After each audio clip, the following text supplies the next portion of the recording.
Sindh online school class 7 मज़मून रियाज़ी unit 8 सबक ॿियो घण रक़मनि जो जोड़ एडिशन ऑफ पॉलिनोमियल्स। ॾोहटनि ऐं ॾोहटियुनि खे सिंध ऑनलाइन स्कूल में भलीकार। मां आहियां नाना आबिद। ॿार पोएं सबक में असां घणे रक़म जे जोड़ यानी पॉलिनोमियल्स जे एडिशन जे बारे में जेका थियोरेटिकल नॉलेज आहे उनखे वरजायो हो। हिन सबक में असां प्रैक्टिकली कुझु सवाल हल करे ऐं ॾिसंदासीं त असां उन नॉलेज खे या उन थ्योरी खे केतिरो पकी तरह ॼाणूं था। सो अहिड़ी तरह असां हाणे रक़मनि जे जोड़ करण जा उसूल अख़ज़ करे सघूं था।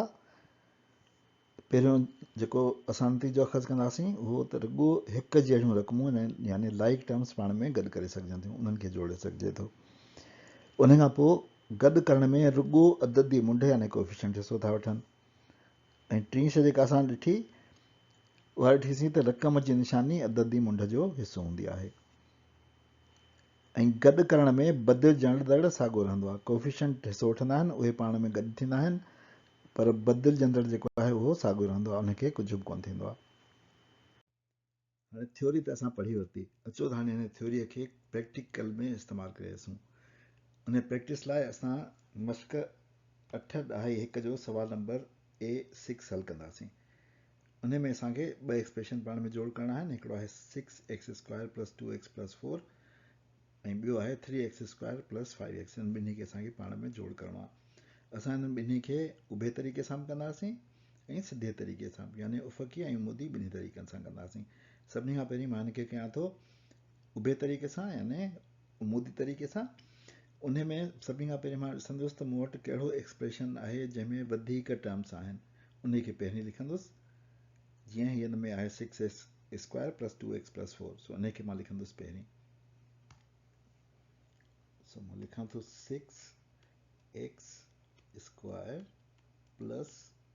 2x + 4। हाणे मां लिखंदुसि इन जे हेठां ही एक्सप्रेशन, पर ईअं लिखंदुसि जो x² जे हेठां x² अचे ऐं 5x वारे टर्म जे हेठां 5x वारो टर्म अचे, यानी मूं वटि थींदो 3x² + 5x कांस्टेंट हिन में कोन्हे। उन खां पोइ मां लॻाईंदुसि लीक, लॻाईंदुसि जोड़ जो निशान, ऐं मूंखे ख़बर आहे त मूंखे रुॻो हुन जा कोएफिशिएंट ऐड करणा आहिनि। सो 6 ऐं 3 थी विया 9, x² जीअं जो तीअं थी वियो। उन खां पोइ 2 ऐं 5 थी विया 7, x जीअं जो तीअं थी वियो। ऐं हिते कुझु कोन्हे, हिन महिल त ॿुड़ी आहे, उनजे करे 4 + 0 थींदो असांजो 4, ऐं हीउ मूं वटि हिन जो जवाबु अची वियो। सिधे तरीक़े सां करण लाइ सभिनी खां पहिरीं मां इन्हनि खे हिकु लाइन में लिखंदुसि। इन एक्सप्रेशन्स खे पाण में उन्हनि खे प्लस साइन सां जोड़े, हाणे प्लस साइन ॾिनमि, हाणे मां ॿियो एक्सप्रेशन थो लिखां 3x² + 5x। उन खां पोइ मैं छा कंदुसि, जो जंहिंमें हिकु जहिड़ा टर्म्स आहिनि उन्हनि खे गॾु करे लिखंदुसि, यानी जंहिंमें x² आहे उनखे गॾु लिखंदुसि, जंहिंमें एक्सूं आहिनि उन्हनि खे गॾु लिखंदुसि, ऐं जेके कांस्टेंट आहिनि उन्हनि खे गॾु लिखंदुसि। सभिनी खां पहिरीं मां x² वारा टर्म्स लिखंदुसि, सो उहे मां लिखां थो 6x²। उन खां पोइ मां ही 3x² खणी वेंदुसि हेॾे। उन खां पोइ मूं वटि हिते 2x आहे, 2x लिखियुमि, ही 5x वारो खणी आयुसि हेॾे, ऐं बाक़ी मूं वटि बचो ही 4, इहो थी वियो 4। उन खां पोइ मूं ॾिठो त हिकु जहिड़ा टर्म्स जेके आहिनि उन्हनि खे मूं लीक लॻाए छॾी। उन खां पोइ इस्तेमालु मां कंदुसि डिस्ट्रीब्यूटिव मेथड, जेको ॾिसी आयासीं, जंहिंमें मां कॉमन कढंदुसि। सो हुन में x² ऐं x² मूं वटि आहे, उहो थींदो कॉमन, ऐं बाक़ी ॾिंगीअ में हिते बचंदो मूं वटि 6 + 3। उन खां पोइ हिन में x मुंहिंजो थी वियो कॉमन, ही ऐं ही ॿिन्ही में x आहे, x कॉमन थी वेंदो, ब्रैकेट में थींदो 2 + 5 ऐं +4 जीअं जो तीअं। हाणे मां हिननि ॿिन्ही खे जोड़ींदुसि त मूं वटि थींदो 9x² + 7x + 4। सो तव्हां ॾिठो त हिन स्टेप में मूं इस्तेमालु कयो डिस्ट्रीब्यूटिव प्रॉपर्टी, ऐं उन जे करे जेको आहे चयो वञे थो त पॉलिनोमियल्स जे जोड़ लाइ डिस्ट्रीब्यूटिव प्रॉपर्टी इस्तेमालु थींदी आहे। बराबरि इन अमल खे इस्तेमालु कंदे कंदे यानी डिस्ट्रीब्यूटिव प्रॉपर्टी खे इस्तेमालु कंदे कंदे असां अहिड़ा भड़ थी आहियूं जो असां कुझु स्टेप्स दिल में बि करे सघूं था, यानी असांखे उहे स्टेप्स लिखण जी ज़रूरत नाहे। जीअं हिन में ही 2 स्टेप्स जेके आहिनि उहे असां पंहिंजे दिलि में करे सघूं था, इन खे लिखण जी ज़रूरत नाहे। अचो त मां तव्हांखे ॾेखारियां कीअं। सभिनी खां पहिरीं मूं जीअं लिखियो हो, मां हिनखे रुॻो रिपीट थो कयां साॻी शइ खे, 6x² plus 2x plus 4 plus 3x² plus 5x। मां रंगीन पेंसिल जो मदद वठंदुसि, या रंगीन पेंसिल न हुजे त हिकिड़ी ख़ासि हिकिड़े रंग जी पेंसिल सां बि इस्तेमालु करे सघूं था।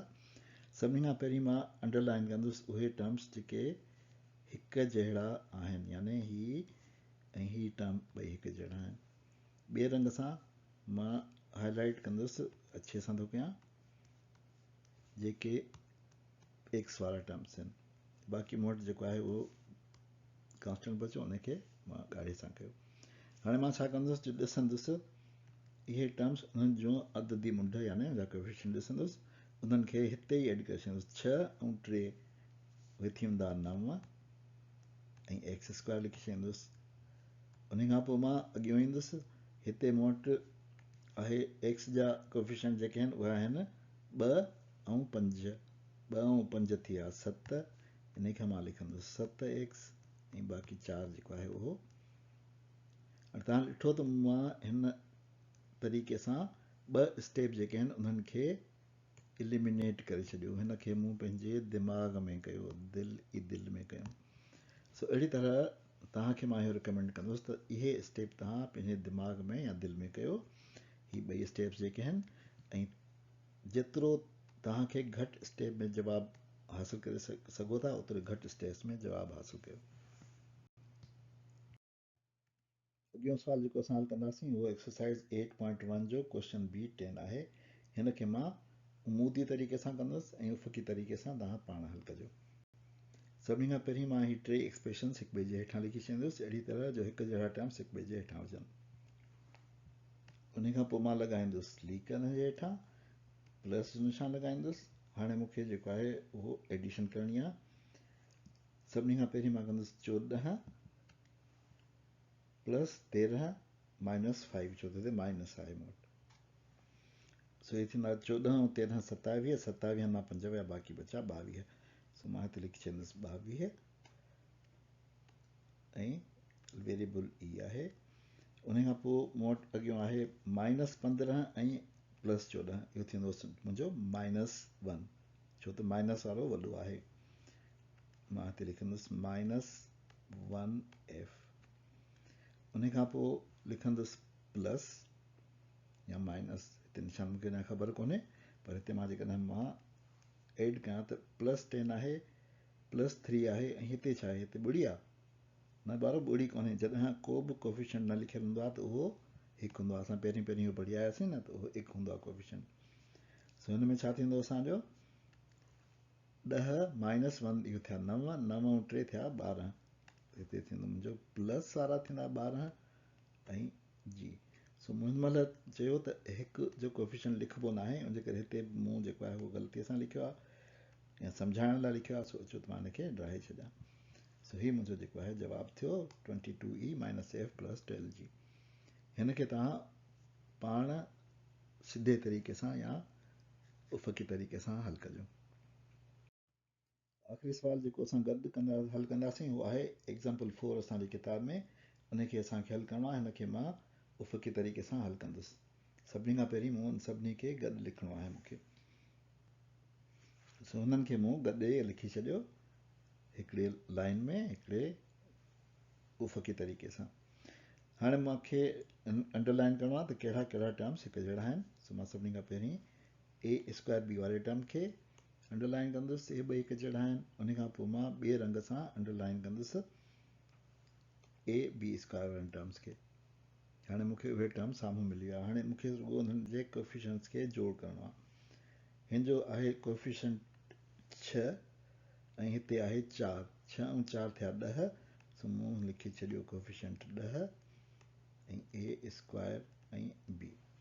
उन खां पोइ अॻियां मां ॾिसां थो त हिते कोफिशिएंट आहे -3 ऐं हिते आहे +3।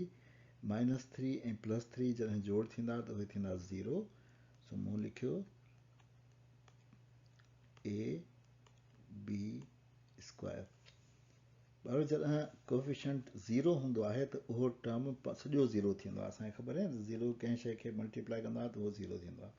सो असांजो हीउ सॼो टर्म जेको आहे उहो 0 थी वियो, यानी हीउ टर्म असांजो सम्झो त काटा थी वियो। हाणे जेका शइ काटा थी वई उनखे लिखण जी कहिड़ी ज़रूरत आहे? सो उनजे करे असां 0 वारा टर्म कोन लिखंदा आहियूं। इनखे मां ड्राए छॾींदुसि छो त लिखणु उनखे ग़लति आहे। ऐं जवाबु असांजो जेको बचंदो उहो थींदो 10a² b। Terms with 0 coefficient are eliminated, यानी उहे टर्म्स जंहिंमें 0 कोफिशिएंट हुजे उनखे असां ग़ाइबु करे छॾींदा आहियूं, एलिमिनेट करे छॾींदा आहियूं। इन ते असां पंहिंजे ॼोके सबक़ जी पुॼाणी था कयूं। नाना आबिद खे इजाज़त ॾियो, वरी ॿिए सबक़ में मिलंदासीं। ख़ुदा हाफ़िज़।